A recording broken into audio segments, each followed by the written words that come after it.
When Ian Duncan Smith avoided asking Theresa May about universal credit, he was simply maintaining his own dishonourable tradition. Editorial, 12th of October, having spent 6 years dismissing questions on his pet project while he was the minister responsible.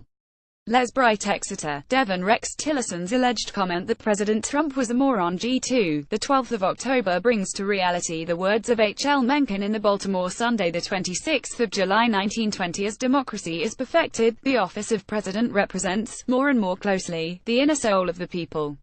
We move towards a lofty ideal. On some great and glorious day the plain folks of the land will reach their heart's desire at last, and the White House will be adorned by a downright moron. Bruce Vivace Jones, Cirencester, Gloucestershire. In the current discussions of how intelligence does not necessarily lead to wise judgment, it is worth remembering that the two worst errors of political judgment since the war, Suez and the 2016 EU referendum, were both made under PMs who had Oxford firsts.